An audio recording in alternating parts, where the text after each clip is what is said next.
Magandang umaga, Pilipinas. Live mula sa Pag-asa DOST. Narito na po ang latest sa lagay ng panahon.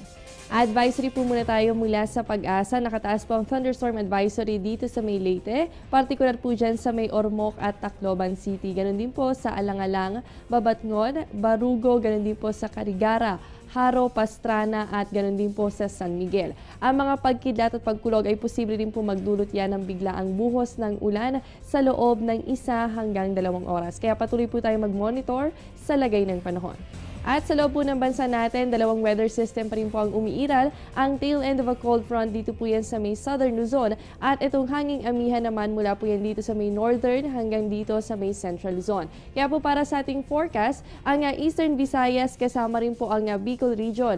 Ganon din po ang probinsya pa ng Marinduque, Romblon, Aurora at Quezon. Asahan po natin dyan ang mga mahihina hanggang sa katamtamang pag-ulan. Dala po yan itong tinatawag natin na tail end of a cold front. Samantala, dahil naman po dito sa hanging amihan o northeast monsoon dito sa may northern at central Luzon, yan po yung magdudulot naman ng isolated light rains dito po sa atin sa Metro Manila. Kasama rin po ang Cagayan Valley, Cordillera, ganun din po ang Ilocos region at ang nalalabing bahagi pa ng central Luzon. Asahan po natin yung mga isolated light rains, ganun din po ang maulap na kalangitan. Sa natitirang bahagi pa ng bansa natin, particular po dito sa Mindanao, ganun din po sa nalalabing bahagi pa ng Visayas, asahan naman po natin ang partly cloudy to clouded skies with isolated rain showers and thunderstorms na hindi naman po tatagal ng 1 hanggang sa 2 oras.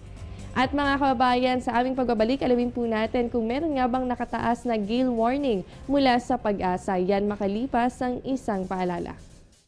Tatanungin ko ang lahat ng nararapat itanong.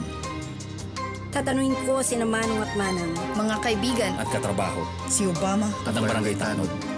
tatanungin ko ang mga taong dapat tanungin para sa mga bagay na dapat ipaliwanag. Para sa bansang kailangan magtanong. para sa kinabukasan ng ating bayan.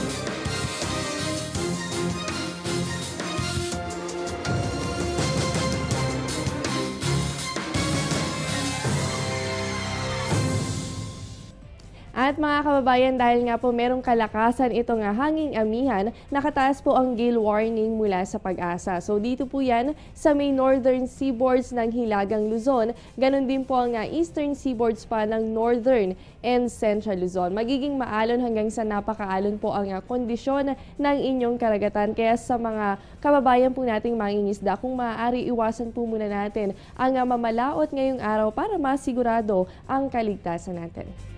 At yan munang latest mula dito sa Pag-asa DOST. Manatiling nakatutok sa Panahon TV Express kung saan walang pinipiling panahon ang pagbibigay impormasyon. Ako po ang inyong nakasama, ang inyong weather body Jessie Basco na nagsasabing walang dadaig sa taong may alam at laging handa. Magandang umaga.